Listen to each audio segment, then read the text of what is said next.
She was standing 3 feet away from him, holding a notepad, wearing a waitress uniform, and she was pregnant, very, very pregnant. Ethan Crawford, a $3 billion man, had just sat down at the most exclusive restaurant in New York City with his new girlfriend. And the woman taking his drink order was his wife. The wife who vanished 9 months ago without a single word, no note, no phone call, no goodbye. Just an empty closet and a wedding ring left on the counter. He had spent 9 months telling himself she did not love him, 9 months convincing himself she had used him and walked away. But she had not walked away. She had run from something so terrifying that she chose poverty over protection. She chose a broken lock and a chair jammed under her door over a penthouse overlooking Central Park. She chose to starve rather than stay. And the reason she ran? It was not a stranger. It was not an enemy. It was the one person Ethan trusted most in the world. What she is about to tell him in a dirty alley behind that restaurant will shatter everything he thought he knew about his marriage, about his mother, and about the child he never knew existed. This story will teach you something most people learn too late. The person standing right beside you could be drowning, and you will never notice if you are not paying attention. Love is not about what you can buy. It is about what you are willing to see. If this story makes you feel something, hit that like button right now. Subscribe to this channel so you never miss a story like this. Drop a comment and tell me where you are watching from today. And if you know someone who needs to hear this, share it with them.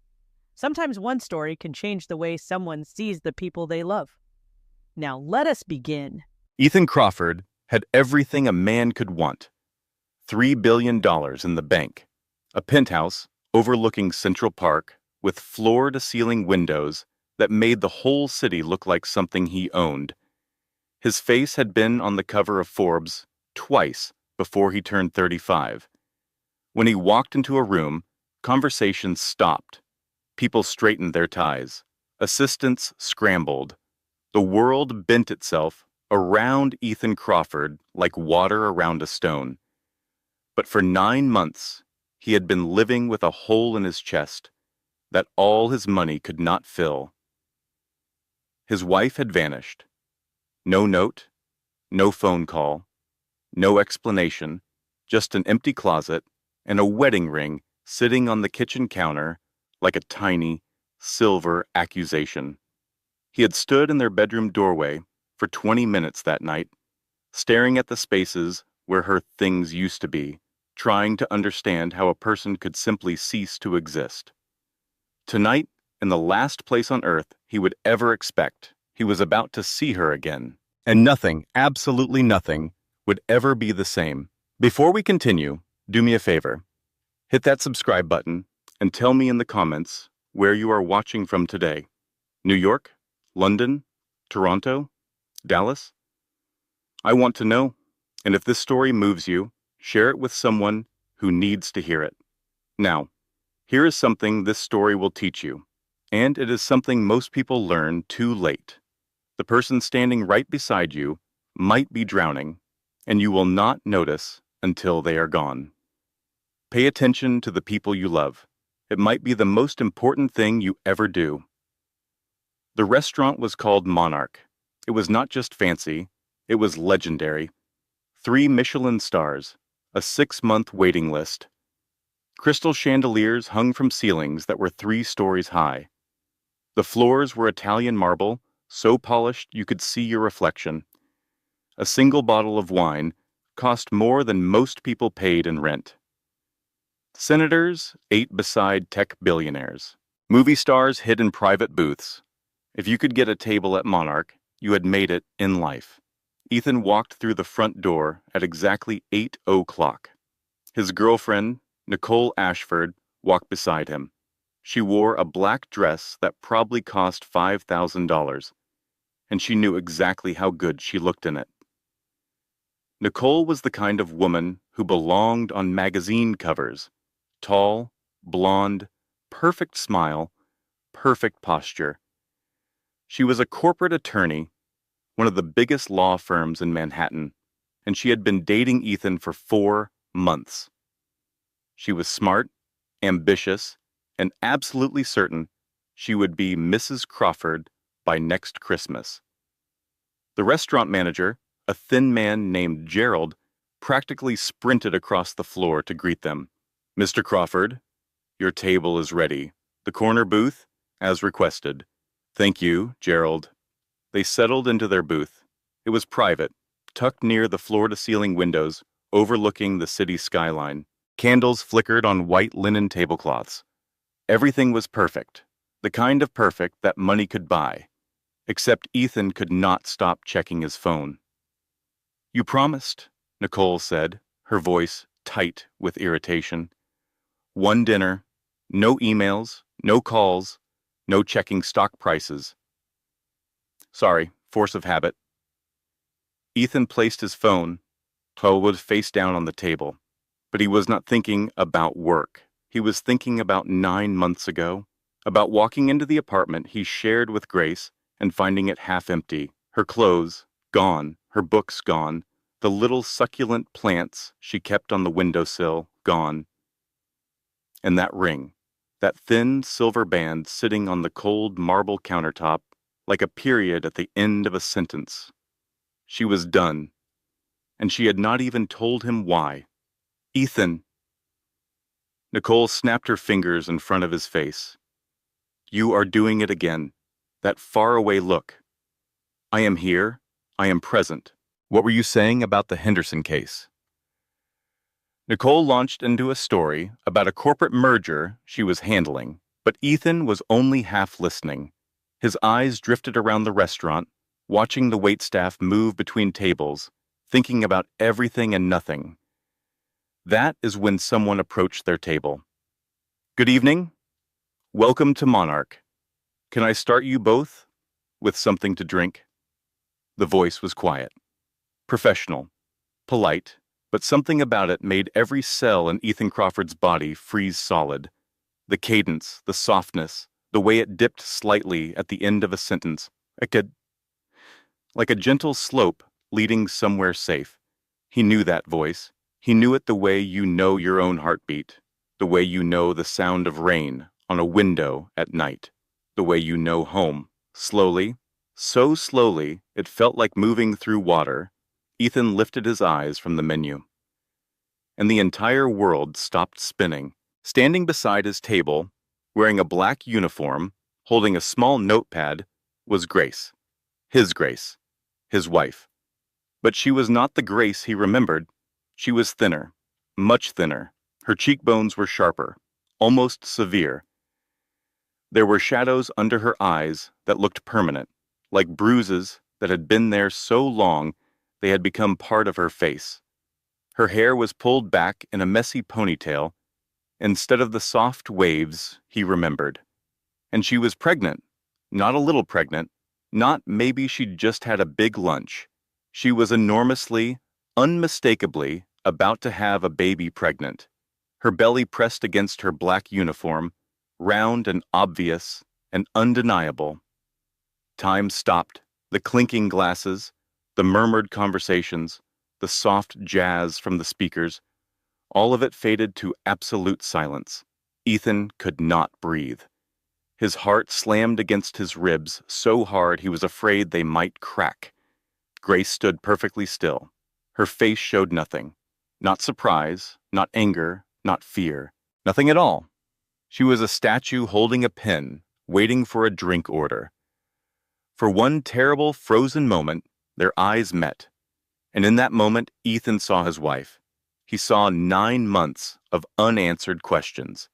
He saw a stranger wearing the face of the woman he had loved more than anything in his life. And he saw that belly, carrying a life he knew nothing about. She is pregnant. The thought hit him like a freight train derailing. Whose baby? When? How? But somewhere, deep in his gut, in the place where truth lives even when your brain refuses to accept it, he already knew the answer. "Ethan?" Nicole's voice cut through the fog like a blade. "What is wrong?" You look like you have seen a ghost." Ethan could not speak. His mouth opened. Nothing came out. His tongue felt thick and useless, like it belonged to someone else. Grace's face remained perfectly composed, professional, distant. She stood there like any other waitress at Monarch, notepad ready, pen poised, waiting for a drink order, as if they were strangers, as if she had not slept beside him for 3 years, as if she had not vanished from his life without a word of explanation. "Sir," Grace said, and her voice was steady as stone, "what can I get you to drink, sir?" That single word, cold and formal and final, hit Ethan harder than a fist. She called him sir, like he was nobody, like he was just another rich man in an expensive suit, sitting in an expensive restaurant, ordering an expensive drink. Nicole's eyes darted between Ethan and Grace. Her lawyer instincts kicked in immediately. She was reading the room, calculating, analyzing. "Do you two know each other?" Ethan finally found his voice. It came out raw and cracked, like a door that had not been opened in years. "Grace?" For just a fraction of a second, something flickered across Grace's face. Pain, fear, maybe both. It was there and gone so fast that if you blinked, you would have missed it entirely. Then the wall came back up, thick and impenetrable. "I will come back when you are ready to order," Grace said quietly, and started to turn away. "Wait." Ethan stood up so fast that his chair scraped across the marble floor with a sound like a scream. Every head in the restaurant turned. Forks froze midway to mouths. Conversations died mid-sentence. Grace stopped, but she did not turn around. "What are you doing here?" Ethan's voice was louder than he intended. His hands were shaking. "Where have you been? Why did you leave?" His eyes dropped to her belly, and the words caught in his throat. "And what are you—" "Ethan?" Nicole grabbed his arm, her perfectly manicured nails digging into his sleeve. "Sit down. Everyone is staring at us." But Ethan did not care about everyone. He did not care about Nicole, or the restaurant, or his reputation, or the senators and movie stars pretending not to watch. The only thing that existed in his universe was the woman standing 3 feet away from him. Grace turned back slowly. She looked exhausted in a way that went past sleep deprivation into something deeper, something that lived in the bones. Her hands had small cuts and red marks on them, the kind you get from carrying heavy trays and washing dishes in scalding water for 12 hours at a stretch. "I am working, sir," she said, putting careful emphasis on that last word. "Please sit down."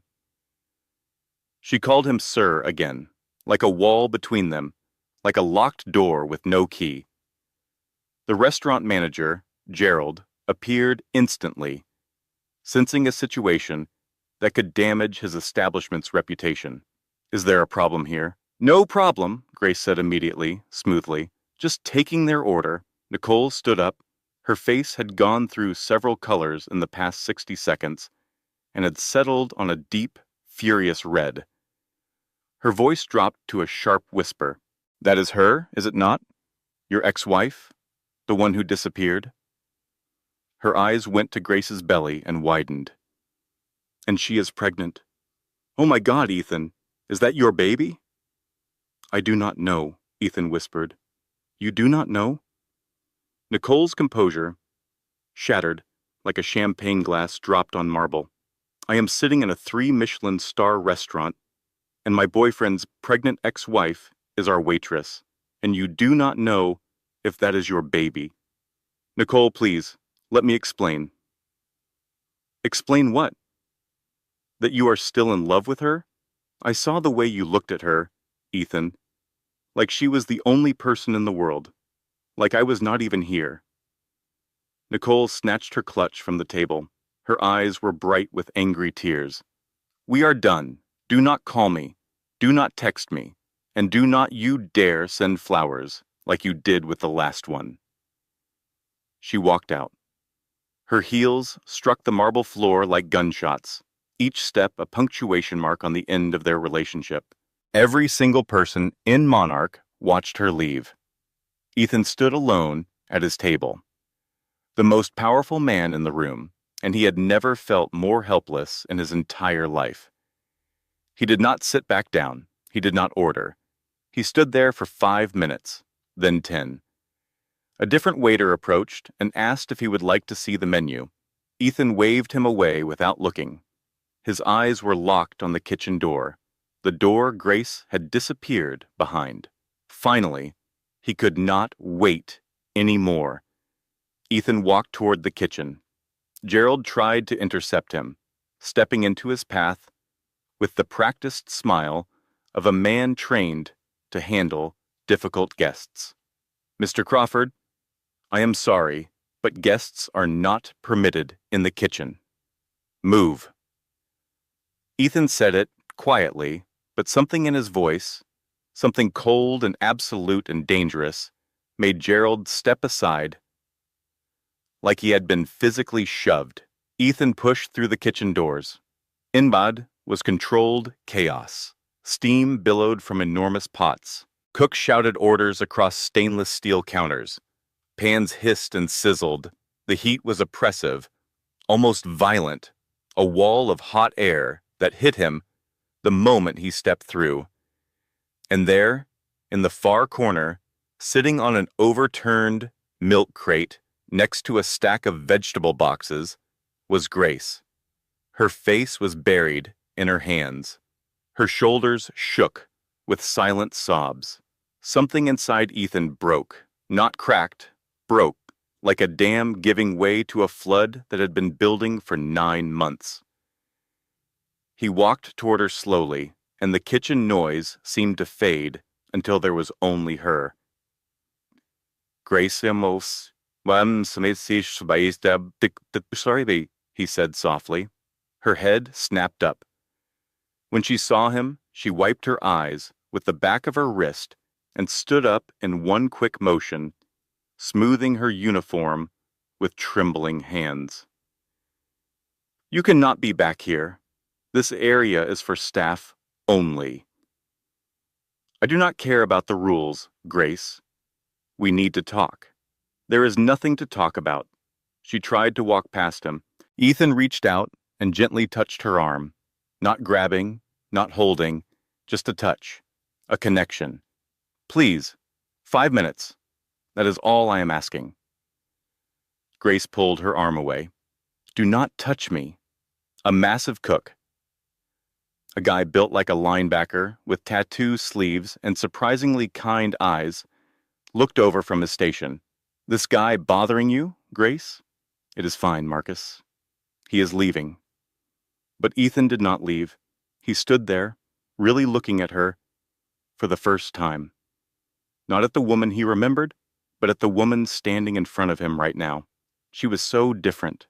The Grace he knew had worn cashmere sweaters and curled up in the window seat of their apartment, reading novels on Sunday mornings.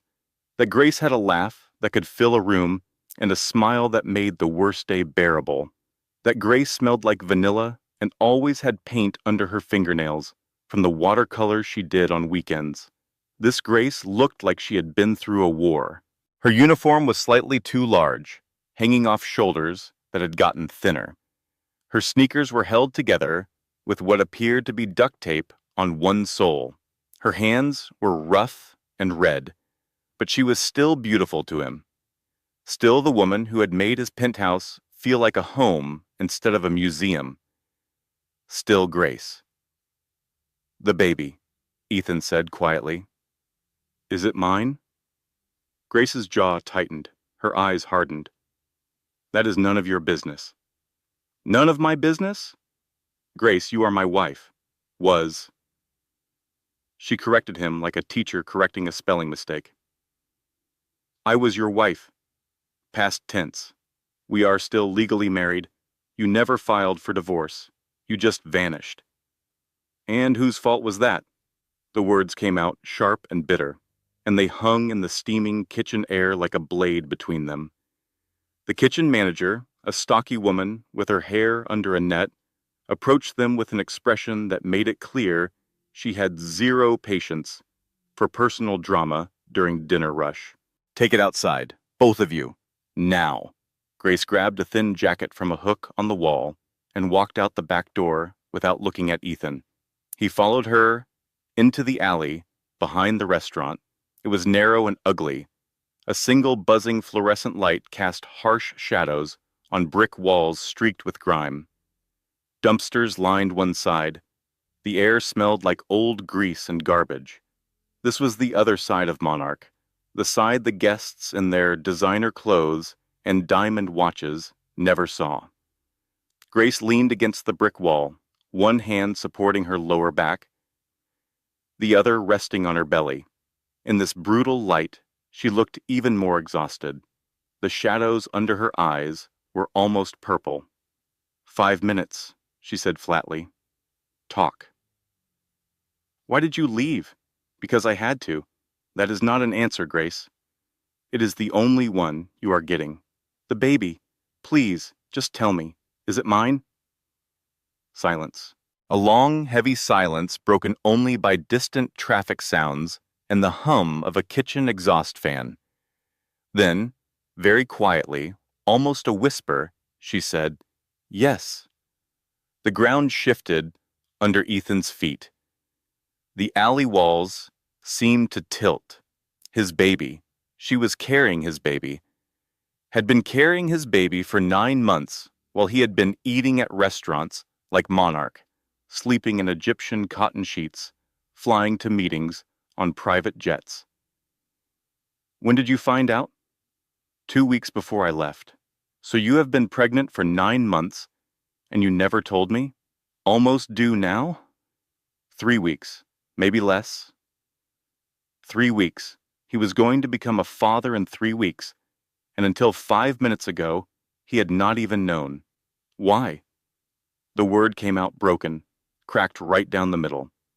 Why did you not come to me? We could have figured it out together. Grace laughed. It was the saddest, most bitter sound Ethan had ever heard. No warmth in it, no humor, just pain wearing the disguise of laughter. Figured it out? With your mother standing between us like a prison guard? There was nothing to figure out, Ethan. My mother? What does my mother have to do with any of this? Grace pushed off the wall and looked directly at him. Her eyes were hard and burning, lit up with an anger that had been building for 9 months. Your mother has everything to do with this. She is the reason I left. She is the reason I have been hiding. She is the reason I work 12 hours a day in a restaurant kitchen instead of being home with you, picking out baby names and painting a nursery. She stopped. Her voice cracked on those last words, and she pressed her lips together hard, refusing to let the rest of the emotion through. Tell me everything, Ethan said. From the beginning. Grace closed her eyes. When she opened them, they were wet. Your mother hated me from the day you introduced us. You thought she was just being protective. Ethan, she hated me. She told me I was trash. She said I was a small-town nobody who got lucky. She said I had trapped you. She never said those things in front of me. Of course she did not. She was smart about it. Always when you were not in the room. Always with a perfect smile on her face, so that if I ever complained, I would look like the crazy one. Grace's hands were trembling now. The lunches where she forgot to invite me. The charity galas where she introduced you to other women, beautiful, wealthy, appropriate women, right in front of me. The little comments about my clothes, my family, my education. She took a shaky breath. 3 months after our wedding, she took me to lunch, just the two of us. She ordered champagne, like we were celebrating something. Then she slid an envelope across the table. Inside was a cashier's check for $2 million. Ethan felt ice spreading through his veins. What? $2 million to disappear from your life. She smiled at me across the table and said, You are a sweet girl, Grace, but you are not built for this world. Take the money. Start over somewhere nice. Ethan will recover. Men like him always do. No. Ethan's voice was hollow. No, she would not. I tore up the check. I told her I loved you, and nothing would change that. Grace wiped her eyes roughly with the back of her hand. That was my mistake, because after I refused the money, she stopped being subtle. What do you mean? She started a campaign. Little things at first. Canceling my hair appointments, double booking events so I would show up to an empty restaurant. Then bigger things. She told your business partners' wives I was a gold digger. She told your cousin Rebecca that I was having an affair. Ethan felt his stomach drop. Rebecca had told him that. He remembered it now. A casual conversation at a family dinner. Rebecca leaning in and saying, I do not want to cause drama, but have you noticed Grace has been acting a little suspicious lately? He had asked Grace about it, tried to sound casual, and she had looked at him with such hurt in her eyes. He had told himself it was nothing. When I found out I was pregnant, Grace continued, her voice dropping lower, I was terrified and happy at the same time. I thought maybe this would change everything. Maybe a grandchild would soften her. She laughed that bitter laugh again. I told your mother before I could tell you. She came to the apartment the next day while you were at work. She sat in our living room, drank the tea I made her, and then she looked me in the eyes. Grace's voice went flat. Dead. Like she was reading from a police report. She said, I will take that child from you. I have lawyers your little kindergarten teacher's salary could never afford. I have judges who owe me favors. No court in this country will let a nobody like you raise a Crawford heir. You will never hold that baby. I will make sure of it. The alley was silent except for the distant sound of traffic. I could not eat for 3 days, Grace whispered. I could not sleep. Every time I closed my eyes, I saw her taking my baby out of my arms. So I did the only thing I could think of.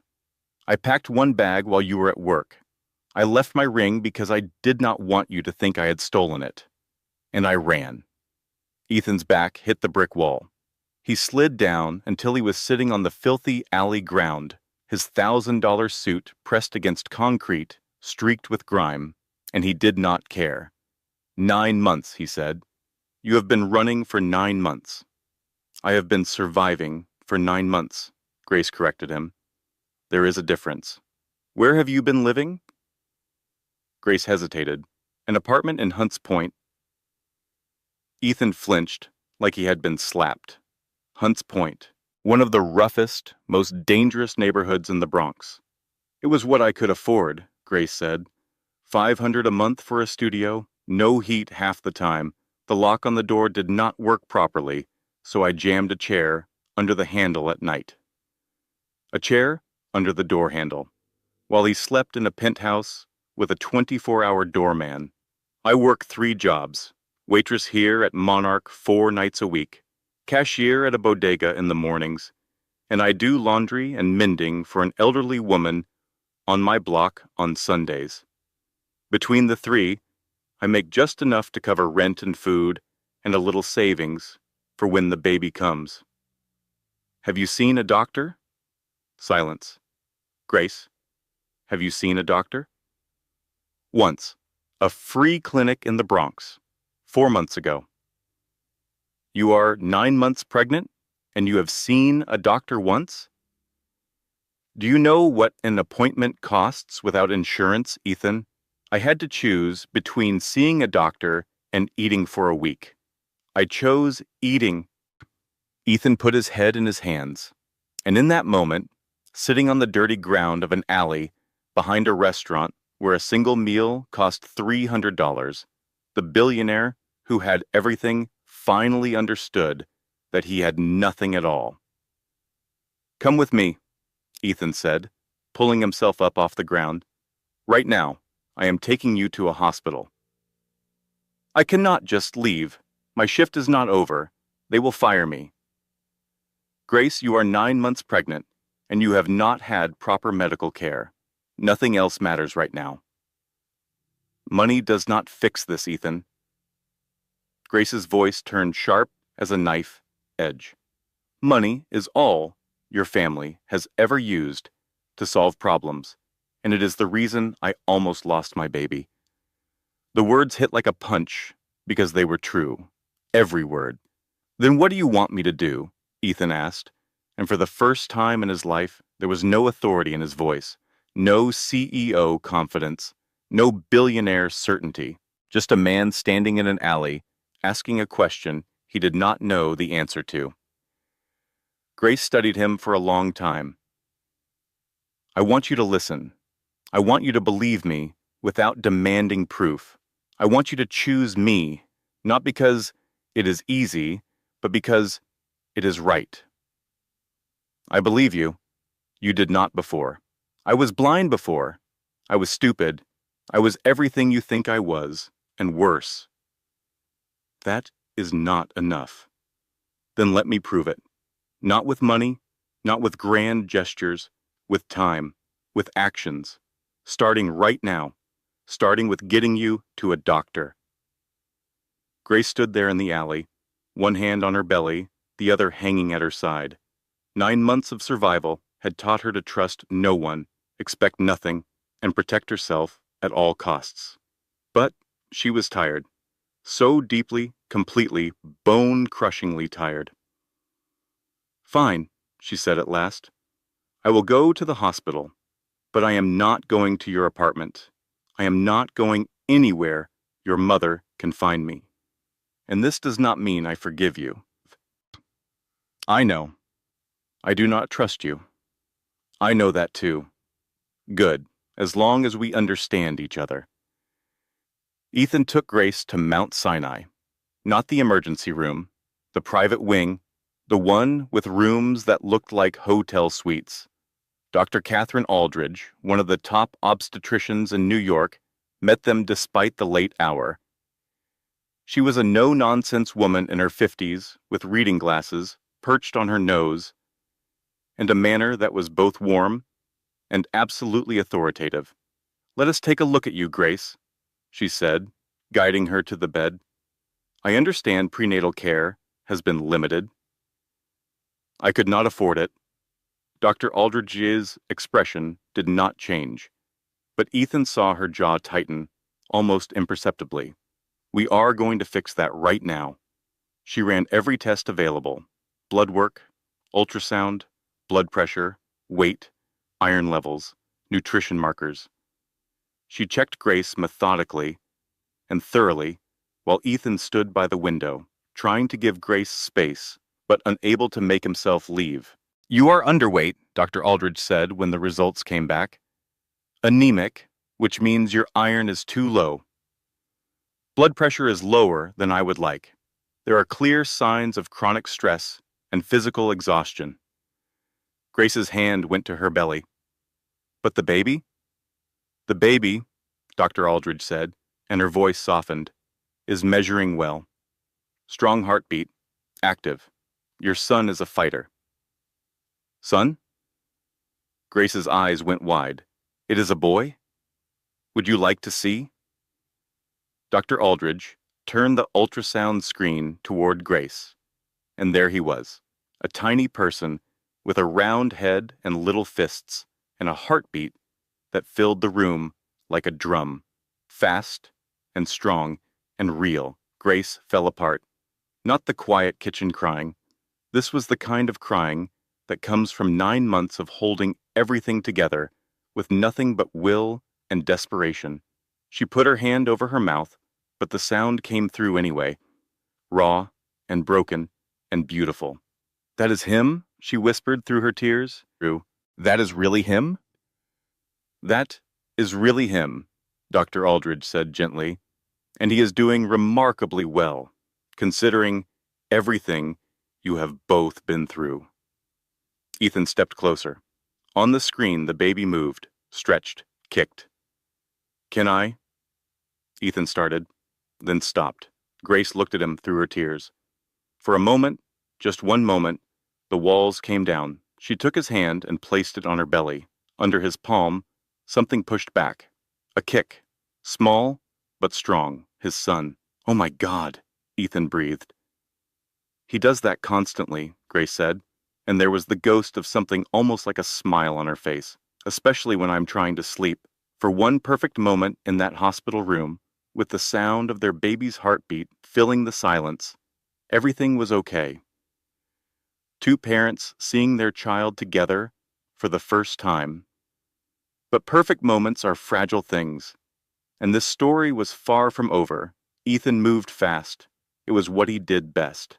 Within 24 hours, he had arranged security outside Grace's hospital room, called his attorney, Robert Whitfield, to begin emergency legal proceedings, and found a secure apartment in Brooklyn Heights. 2 bedrooms, lots of natural light, a doorman who screened every visitor. The lease was in Robert's name, completely untraceable to the Crawford family. Grace was released from the hospital after 2 days of observation. Dr. Aldridge prescribed rest, proper nutrition, prenatal vitamins, and twice-weekly checkups for the remaining weeks of pregnancy. "No more 12-hour shifts on your feet," Dr. Aldridge said firmly. "No more skipping meals. No more putting everyone else first. For the next few weeks, your only job is taking care of yourself and this baby." Grace moved into the Brooklyn Heights apartment with the 2 small suitcases that contained everything she owned in the world. Everything. 2 suitcases. That was 9 months of her life packed into 40 pounds of clothes, a few books, a toothbrush, and a single yellow baby blanket she had bought at a Goodwill store for $2. She set up the nursery. Ethan had it furnished with a white crib, a rocking chair, a changing table. But the yellow Goodwill blanket got the place of honor, draped over the crib rail. "That blanket cost $2, Grace said, smoothing it with her fingers. "It is the most valuable thing in this room," Ethan said. "Because you chose it. You were thinking about our son and trying to prepare for him even when you had almost nothing." Grace looked at him with surprise. The old Ethan would not have said something like that. The old Ethan would have replaced the blanket with something from a designer baby store without a second thought. Maybe he really was different. 3 days passed, then 5. Grace started to settle in. She ate regular meals. She slept in a real bed with clean sheets. She saw Dr. Aldridge, who reported the baby was growing well and Grace's health was improving. Ethan visited every day after work, but he kept the master bedroom for Grace and slept on the couch when he stayed late. They talked, really talked, more than they ever had during their marriage. On the 4th day, Grace was sitting in the nursery, folding the tiny clothes Ethan had brought, when her phone rang. An unknown number. "Mrs. Crawford, this is Janet Kowalski from New York City Administration for Children's Services." Grace's blood went cold. Every survival instinct she had developed over 9 months screamed to attention. "We have received a report of concern regarding the welfare of your unborn child. The report alleges prenatal neglect, including failure to obtain adequate medical care, unstable housing conditions, and questionable employment history. We would like to schedule a home visit." Grace could not breathe. The room tilted. She gripped the arm of the rocking chair so hard her knuckles went white. "This is a mistake," she managed. "I am seeing a doctor regularly now. I have a safe apartment. I am fine. We take all reports seriously, Mrs. Crawford. We would like to visit tomorrow afternoon." After she hung up, Grace sat completely still for a full minute. Then she called Ethan. "She did it," Grace said, and her voice was shaking so hard the words barely held together. "Your mother called CPS on me." 24 hours later, Robert Whitfield stood in the Brooklyn apartment with Grace, projecting calm authority while they waited for the social worker. "This is a weaponized report," Robert told Grace, "filed by someone with a vendetta. It happens more often than you would think. Here's what you are going to do. Be polite. Be calm. Be honest. Show her the nursery, the medical records, the prenatal vitamins on the counter. She is going to see the clean apartment, a healthy mother, and absolutely no cause for concern. Janet Kowalski arrived at 2 o'clock. She was surprisingly kind, middle-aged, with tired eyes and a gentle manner that suggested she had seen real neglect and knew the difference between that and a personal grudge. She looked around the apartment, reviewed the medical records, asked questions. "Everything looks good here," she said finally. "I'm going to recommend closing this case." After she left, Grace collapsed on the couch and cried with relief. Ethan held her carefully. "It is over," he said. "She tried, and she failed." "It is not over," Grace said, pulling back. "Ethan, that was just the opening move. I know your mother. This is chess, not checkers." She was right, and the next move was already in play. 1 week later, Grace was walking home from her appointment with Dr. Aldridge when her phone buzzed. A Google alert she had set up for Ethan's name, an old habit from when she used to proudly read every article about her husband. The headline stopped her dead in the middle of the sidewalk. Crawford Ayers' secret. Billionaire's estranged wife found pregnant and destitute. Inside the custody battle tearing apart New York's most powerful family. It was in the New York Post, front page of the website, and it had everything. Grace's name, her photo, an old glamorous shot from a Crawford Industries gala, placed side by side with a grainy image of her in her monarch uniform, her address in Hunts Point, her 3 jobs, the CPS investigation. Someone had taken the worst 9 months of her life and turned it into entertainment. Grace called Ethan. Her voice was ice. "Have you seen it?" "I have seen it. My mother leaked it. She is the only one who knew all the details. They have my old address. They have photos of me at work. What if they find this apartment?" "They will not. The lease is not in your name." But Grace was not worried about reporters. She was worried about the narrative, because the article did not just humiliate her. It painted her as exactly what Margaret Crawford had always called her, a poor, desperate, negligent woman who could not even take care of herself, let alone a child. It was a weapon disguised as journalism, the kind of thing a judge might look at. That evening, Ethan's phone rang. It was his cousin, Rebecca. "Ethan, I need to give you a heads up. Aunt Margaret has retained the Wellington firm." Ethan's stomach dropped. Wellington and Associates was the most aggressive, most expensive, most ruthless family law firm in the state. They did not lose. "She is filing for emergency guardianship of the baby," Rebecca said. "She is arguing that neither you nor Grace is fit to raise a Crawford heir." Ethan went to the apartment to tell Grace. She was in the nursery, folding tiny onesies, placing them in the dresser drawer with careful hands. She looked peaceful, almost happy. He stood in the doorway for a moment, watching her, hating what he was about to destroy. "Grace." She looked up. Saw his face. The onesie fell from her hands. "What happened?" "My mother is filing for emergency guardianship of the baby." The color left Grace's face so completely and so quickly that she looked like a black and white photograph of herself. She did not sit in the rocking chair or on the bed.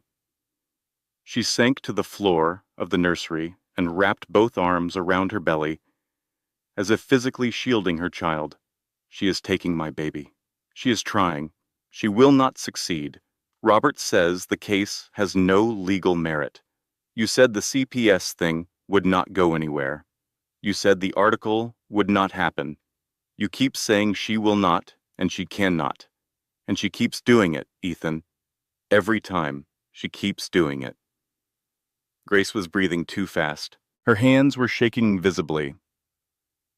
Robert is the best attorney in New York.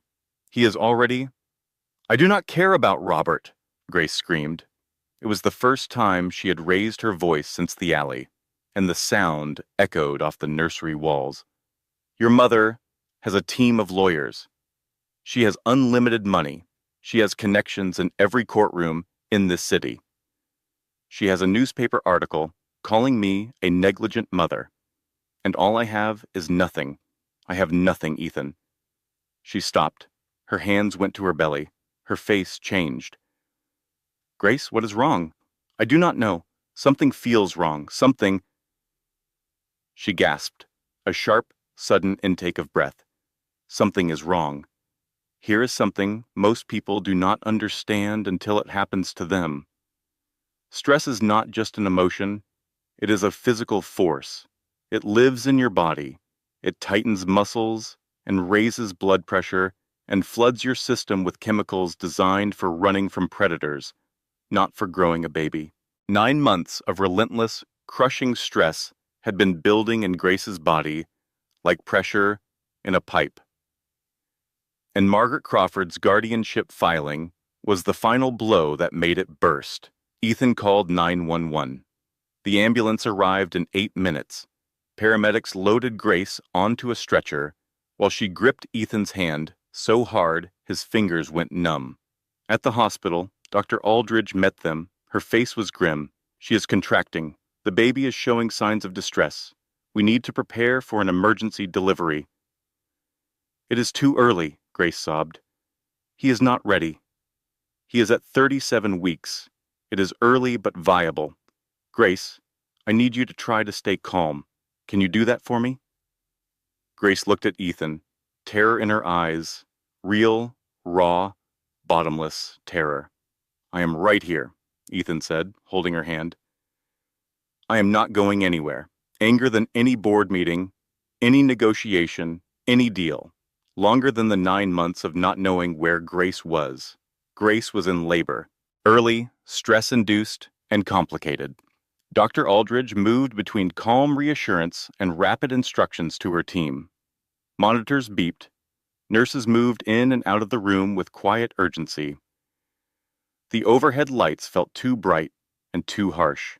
Ethan held Grace's hand through every contraction. He did not let go. Not once, not when she squeezed so hard he thought his bones might break. Not when she cried. Not when she said the words that terrified him most. I cannot do this, Grace whispered between contractions. Her face was pale and drenched in sweat. Her lips were almost blue. Yes, you can. You survived 9 months alone. You survived poverty and fear and everything my family threw at you. You can do this, Grace. You are the strongest person I have ever known. What if the baby is not okay? What if something happens to him because of the stress, because of everything? He is going to be fine. He is a fighter. He gets that from his mother. Grace looked at him through the haze of pain. If something happens to me, if I do not make it through this, nothing is happening to you. But if it does, promise me she will never get him. Promise me he will know I loved him more than anything in the entire world. You are going to tell him yourself. Every single day, for the rest of your life. At 2:47 in the morning, after a final, desperate push that seemed to take everything Grace had left, a sound filled the room. A cry. High and angry and absolutely furious at having been forced into the world 3 weeks ahead of schedule. It is a boy, Dr. Aldridge said, holding up a tiny, wrinkled, red-faced, screaming baby. And he is very, very angry about it. He gets that from me, Grace said, laughing and crying simultaneously. Her face was streaked with tears and sweat, and she was the most beautiful thing Ethan had ever seen. They placed the baby on Grace's chest. He was small, 5 pounds, 11 ounces, but he was breathing on his own, screaming on his own. And when Grace's hand touched his tiny back, he stopped crying and looked up at her with dark, serious, brand-new eyes. Hi, Grace whispered. Hi, sweet boy. I am your mom. I have been waiting for you for a very long time. Ethan leaned over them both, one hand on Grace's shoulder, one finger touching the baby's impossibly small hand. The baby grabbed his finger and held on with a grip that seemed far too strong for someone who weighed less than a bag of flour. What do we call him? Ethan asked. His voice was wrecked, completely destroyed. Oliver, Grace said. She had picked the name months ago, during a long, dark night in her Hunts Point apartment, lying on a mattress with broken springs, listening to rats in the walls. It means olive tree, a symbol of peace, and that is what he is, my peace. Our peace, Ethan said. Oliver Crawford. Oliver stopped fussing and yawned. His tiny mouth opened wide, and then he fell asleep on his mother's chest with the absolute trust of someone who had never been given a reason not to trust. For one perfect moment in that hospital room, nothing else existed. Not Margaret, not lawyers, not newspaper articles, just three people at the very beginning of something. Oliver was 3 days old when Rebecca called Ethan again. He was in the hospital room, trying to change a diaper for the 4th time, while Grace watched from the bed with an expression that was equal parts amusement and horror. You are putting it on backward, Grace said. There is no backward. It is a diaper. It is symmetrical. It is absolutely not symmetrical. The tabs go in the front. These are the front tabs. Those are the back tabs. How can you tell? Because there are little cartoon elephants on the front, and you have the elephants on his back. Ethan's phone rang. He looked at the screen, and his expression changed. It is Rebecca. He answered, listened, and with every second that passed, his face went harder and colder. What is it? Grace asked when he hung up. Ethan was quiet for a long moment. Then he sat down on the edge of Grace's bed, Oliver sleeping peacefully in the bassinet beside them. The Post article. The leak. It was not my mother. Grace stared at him. What? It was Nicole, my ex-girlfriend. After I ended things at the restaurant, she started digging. She is a lawyer. She has resources, connections, access to databases. She found the CPS report, your old address, connected everything. She sold the story to the Post. Grace felt the floor tilt again. Nicole. A woman she had never even met. But that is not all, Ethan continued. His voice was flat, controlled, the way it got when he was trying very hard not to explode. Nicole contacted my mother. They have been talking, comparing notes, working together. Working together, how? Nicole recorded the conversation I had with my mother in my office. Every threat I made about removing her from the board and freezing her trust fund. It is all on tape. They are planning to use it to argue that I am emotionally unstable and unfit to make decisions about the company or the baby. Grace's hand found Oliver in the bassinet. She rested her fingers on his tiny chest, feeling it rise and fall. There is one more thing, Ethan said. Of course there is. Nicole found your parents. She went to Pennsylvania. She told them everything. Your father is on his way to New York right now. Grace closed her eyes. Her father, Tom Bennett, but the man who had spent 30 years bending steel. The man who had taught her to ride a bicycle and checked under her bed for monsters. He was coming, and he was going to see what his daughter's life had become. Grace, Ethan said carefully, what do you want to do? Grace opened her eyes, and Ethan saw something he had never seen in them before. Not fear, not sadness, not the defeated exhaustion of the past 9 months. He saw fire. I am done running, she said. I am done hiding. I am done letting other people write my story. What does that mean? It means I am going to fight. Not with lawyers, not with money. I am going to fight with the truth. 2 days later, they brought Oliver home from the hospital. Grace's father arrived the same morning. Tom Bennett was 58 years old, built like the iron worker he had been for 30 years. His hands were calloused. His face looked like it had been carved from granite. He did not call ahead. He just showed up. Ethan opened the door. Tom looked at him the way you would look at something you found on the bottom of your shoe. "You must be the billionaire who let my pregnant daughter live with rats," Tom said. "Mr. Bennett? Is she here? Dad?"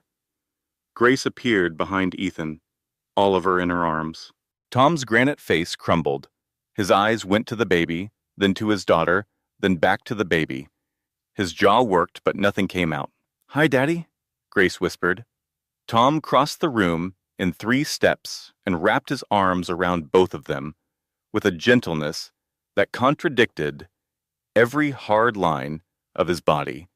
This man, who probably had not cried in 30 years, was crying in the doorway of a Brooklyn Heights apartment. "Why did you not call me?" he said. "Why did you not come home? I was afraid she would come after you and Mom, too." "I do not care what that woman threatened. You are my daughter." He pulled back and looked at Oliver. "And this is my grandson." "Oliver," Grace said. "Oliver Crawford." Tom held the baby with surprising tenderness. Oliver looked up at his grandfather and grabbed his finger. "Strong grip," Tom said. "Takes after his mother." Then Tom turned to Ethan. "You and I need to talk. Outside." In the hallway, Tom did not waste words. "I am going to ask you one question, and you are going to answer it honestly. Are you going to protect my daughter this time?" "Yes." "Because I am looking at a man who let my baby girl sleep behind a broken lock in the worst neighborhood in the Bronx while he was living like a king. That is not something a father forgets." "I did not know." "You should have known. A man who loves a woman notices when she is drowning." Tom studied him for a long time. "Fix it. Not with money. Fix it for real." "I will. You had better. Because if you break her heart again, I will not need lawyers." Grace called a press conference. She told Ethan the night before, sitting on the couch after Oliver had fallen asleep, and he nearly dropped his coffee. "You want to what?" "I want to tell my story, on camera, in front of every reporter in New York." "Grace, you do not have to do this. Robert can handle the legal side. We can fight this in court." "I have been hiding for 9 months, Ethan. Hiding from your mother, hiding from Nicole, hiding from the truth. I am done hiding. They wrote my story for me. A desperate woman, a negligent mother, a gold digger. I am rewriting it. At least let me stand beside you." "No," Grace's voice was firm. "This is my story. I tell it alone." Robert Whitfield arranged it.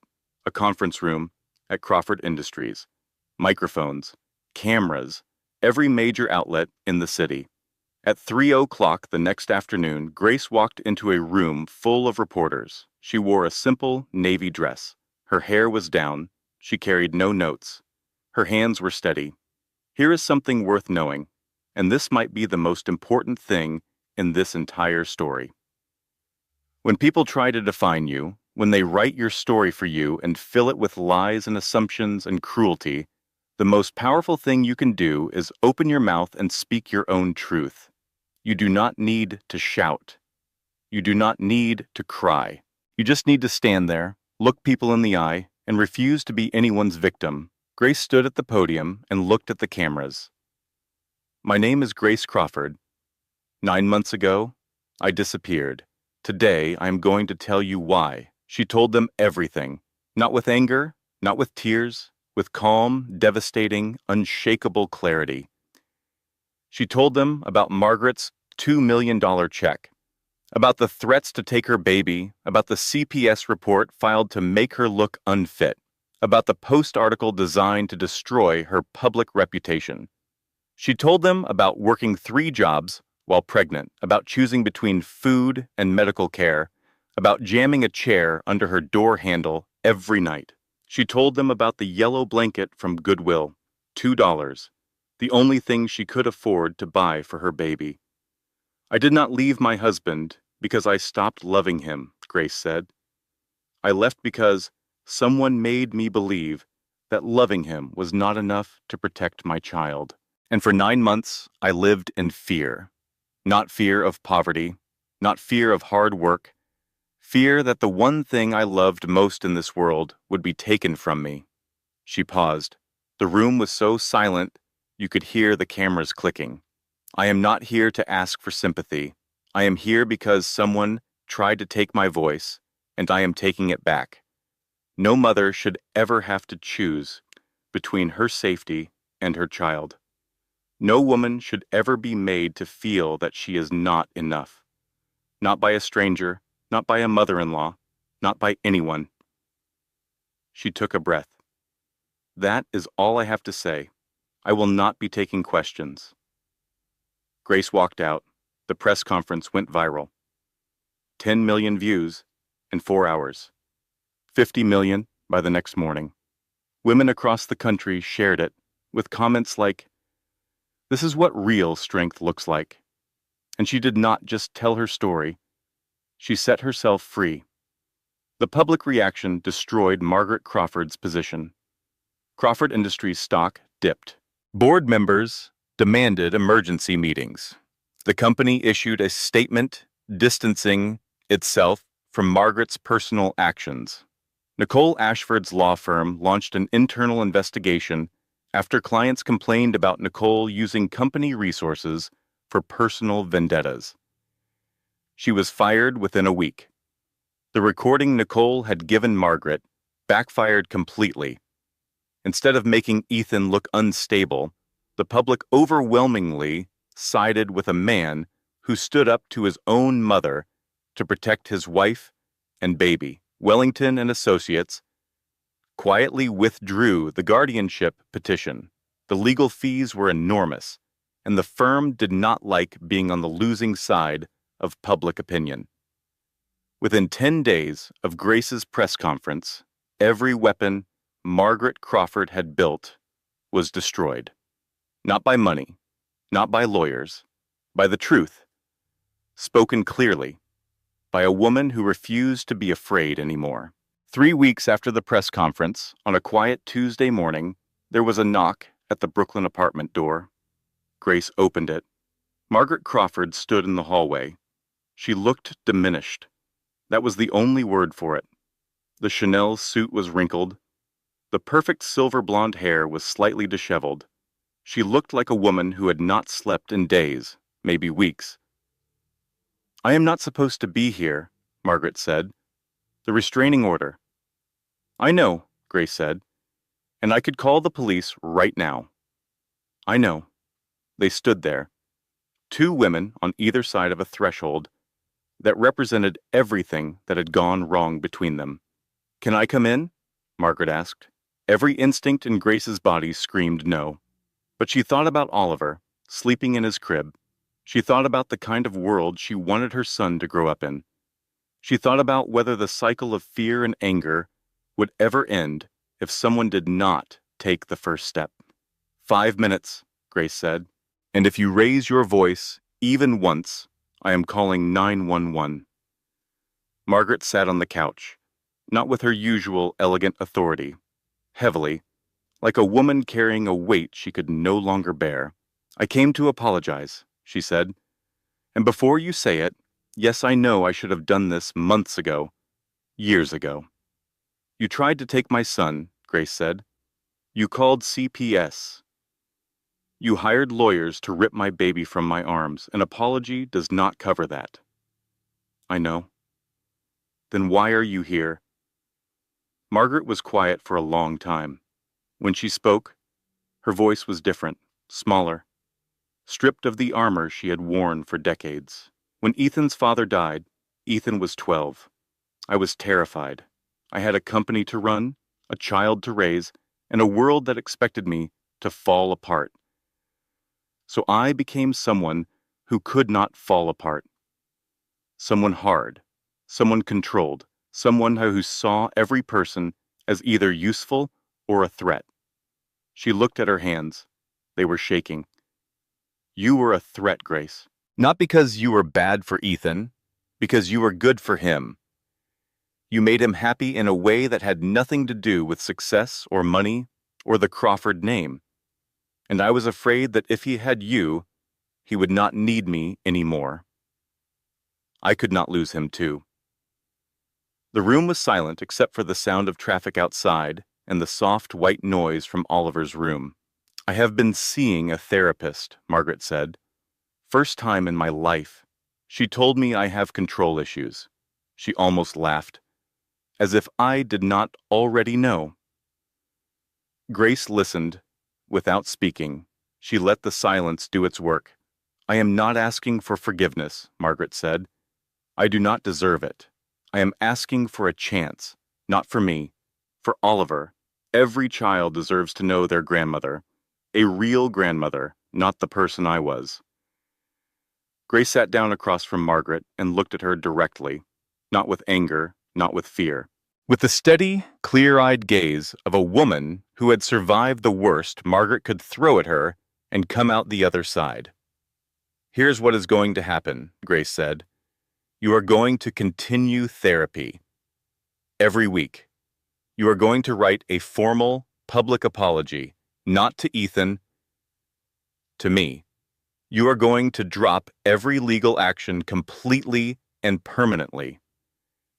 And you are going to understand, deep in your bones, that I am Oliver's mother. My word is final when it comes to my son. Yes. If you violate the restraining order again, I will press charges. No second chances. I understand. And Margaret. Grace leaned forward. If I ever see you trying to control my son the way you controlled Ethan, I will make that press conference look like a friendly chat. Margaret nodded. She looked at Grace with something that might have been, for the first time in their entire history, genuine respect. You are not the woman I thought you were, Margaret said quietly. No, Grace agreed. I never was. You just never bothered to find out. Margaret published her apology in the New York Times the following week. 3 paragraphs, no excuses, no qualifications, just the truth. Nicole Ashford disappeared from their lives entirely. Last anyone heard, she had moved to Chicago. Grace's mother, Diane, flew in from Pennsylvania. She was a small, soft-spoken woman who cried when she saw Oliver and did not stop for approximately 6 hours. She reorganized the linen closet, made 3 casseroles, and taught Ethan how to properly swaddle a baby. You are wrapping him like a burrito, Diane said, watching Ethan struggle. I am doing my best. Try less. Be gentle, firm, but gentle, like this. She took Oliver, wrapped him perfectly in 3 seconds flat, and handed him back. How did you do that? Ethan asked, genuinely amazed. I raised 3 children. You learn. Ethan and Grace found their rhythm. Not a romantic rhythm, not yet. A partnership. They traded off night feedings. They argued about the thermostat. They discovered that Oliver had a remarkable talent for projectile spit-up aimed directly at freshly dry-cleaned shirts. He has excellent aim, Ethan said one morning, holding a destroyed dress shirt at arm's length. He gets that from you. I have never spit up on a designer shirt in my life. He also got a senator during a Zoom call. The board was not amused. Oliver was very amused. He laughed for 5 minutes. Your son has good comedic timing. Something was happening between them. Slowly, carefully, like a plant growing back after a fire. Not the old love, which had been real but blind. Something new. Something with eyes wide open. One night, after Oliver finally fell asleep, which took 45 minutes of rocking and one very specific white noise machine setting, they sat on the couch together. I need to say something, Ethan said. Okay? I am sorry. Not just for my mother. For me. For not seeing you. For putting work first every single day. for believing rumors instead of asking you directly, for making you feel invisible in your own marriage. It did hurt, Grace said. It really did. I am in therapy now, twice a week. His name is Dr. Richard Hartwell. He is very calm, and it is extremely annoying. Grace almost smiled. What does he say? He says I have avoidant attachment patterns rooted in childhood emotional neglect, which is apparently a fancy way of saying my mother taught me not to feel things, and I became an expert at it. That does explain a lot. He also says I need to stop trying to fix things with grand gestures and start fixing them with small, consistent actions. Show up. Listen. Be present. They sat in comfortable silence for a moment. I am not ready to be your wife again, Grace said. I know. I might never be. I know that too. But I am open to the possibility that someday I might be open to being ready. Ethan blinked. Was that a yes? That was a do not mess this up. I will take it. 6 months later, Oliver was sitting up on his own, laughing at everything, and deeply suspicious of the family cat. The cat, a tabby named Walter that Grace had adopted, because every child needs to learn about responsibility, regarded Oliver with equal suspicion. They had reached a silent agreement. Oliver stared at Walter. Walter stared at Oliver. Neither blinked first. Ethan and Grace renewed their vows, quietly, in the apartment.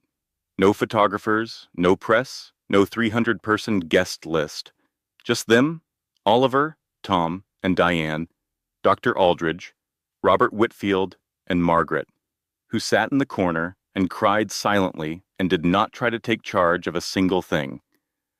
Robert had drawn up a post-nuptial agreement with one particular clause that said, in legalese, if Ethan ever ignored Grace's feelings or failed to protect her again, she would receive everything, including the cat. That seems fair, Ethan had said, signing it without hesitation. On a Sunday in October, 6 months after Oliver was born, the whole family went to Central Park. The leaves were turning gold and red. The air was crisp and clean and smelled like autumn. Oliver sat on a blanket on the grass, aggressively chewing a teething ring and occasionally shouting at passing birds with great authority. He is going to be a talker, Tom said. Like his mother. I was quiet as a child, Grace protested. You talked in your sleep, complete sentences by age 2. Argued with the dog. I was making my case. Ethan sat beside Grace, watching Oliver try to eat a leaf. I keep thinking about that night at Monarch, Ethan said, when I saw you standing there in that uniform. What if I had gone to a different restaurant? What if you had had the night off? What if I had never found you? But you did find me. I almost did not. And that terrifies me. I almost missed all of this because I was too blind, too busy, too controlled by someone else's idea of what my life should look like. Here's the last thing I want to leave you with, and it might be the most important part of this entire story. Pay attention. Not later, not when it is convenient, not when someone is already walking out the door. Right now, today, this moment. The people who matter most to you are the easiest ones to overlook because they are always there. They are always there until the day they are not. And by then, it might be too late. Ethan Crawford was lucky. He almost lost everything. He almost lost Grace and Oliver and the chance to be the man he should have been all along. But he got a second chance. Not everyone does. Grace leaned her head against Ethan's shoulder. You are getting philosophical. Therapy, it is a whole thing. Oliver threw his teething ring and shrieked with delight. Tom picked it up. Oliver threw it again. Tom picked it up. This cycle repeated for approximately 30 minutes. Tom did not seem to mind. Da-da, Oliver said, looking directly at Ethan. Ethan's face lit up. He said it. Did you hear that? He said it. He has been saying it for 2 weeks, Grace said, grinning. You just were not listening. I am listening now, Ethan said, picking up his son and holding him against his chest. I promise you, buddy, I am listening now. Margaret sat nearby on the grass, watching her grandson. She did not try to take over. She did not give instructions. She just sat there, a woman learning, very slowly, how to be part of a family instead of running one. He has your chin, Margaret said to Grace. Tentatively, carefully, like someone testing thin ice. I know, Grace said. And then, because healing is a choice you make every day, even when it is hard, even when every part of you still remembers the pain, she added, he has the Crawford stubbornness, though. Margaret almost smiled. Diane made sandwiches. Tom told Oliver stories about building bridges. Walter the cat sat in a patch of sunlight and ignored everyone. The billionaire who had frozen when he saw his pregnant ex-wife working as a waitress had learned the hardest lesson of his life. Not about money, he had plenty of that. Not about power, he had more than enough. The lesson was simpler and infinitely harder. See the people you love, not their success or their failures, not what they can give you or what they cost you. See them, their fears, their pain, their quiet, desperate, courageous fight to be okay. Because if you look away, even for a moment, they might disappear, and you might spend the rest of your life standing in an alley behind a restaurant, learning the truth too late. Ethan did not learn too late. It was close. Closer than he ever wanted to think about, but it was not too late. And every morning, when he woke up in the apartment in Brooklyn Heights and heard Oliver babbling in the nursery and felt Grace sleeping peacefully beside him, no chair jammed under the door, no fear on her face, he remembered. He remembered the alley, the waitress uniform, the yellow blanket from Goodwill, the sound of his son's heartbeat on that ultrasound screen, and he made the same promise to himself that he made every single day. Never again. Never again. The sun set over Central Park, casting golden light over a family that had almost been destroyed, but chose, despite everything, to find its way back, not to perfection. Perfection was never the goal. To something better, something real, something that could survive the worst and still choose love. And if you take nothing else from this story, take this. It is never too late to see the people you love. It is never too late to listen. It is never too late to choose differently. But do not wait for the restaurant. Do not wait for the alley. Do not wait until the person you love is crying on a milk crate in a kitchen while carrying your child. Start now. Start today. Start with the person sitting next to you. I hope this story moved you. If it did, hit that like button. Drop a comment and tell me, what is the biggest lesson you have ever learned about love, about family, about the people who matter most?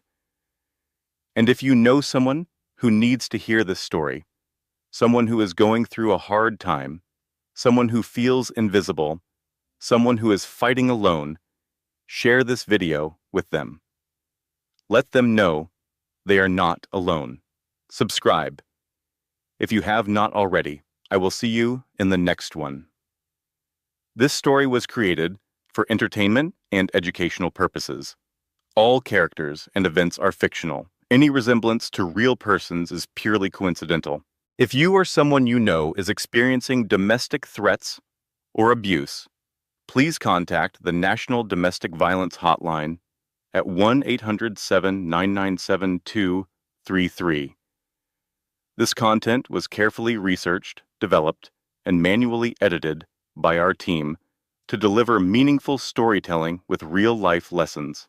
Every character, every scene, and every word was crafted with one purpose: to remind you that the people who love you the most are often the ones suffering in silence. Thank you for watching until the end. We will see you in the next story.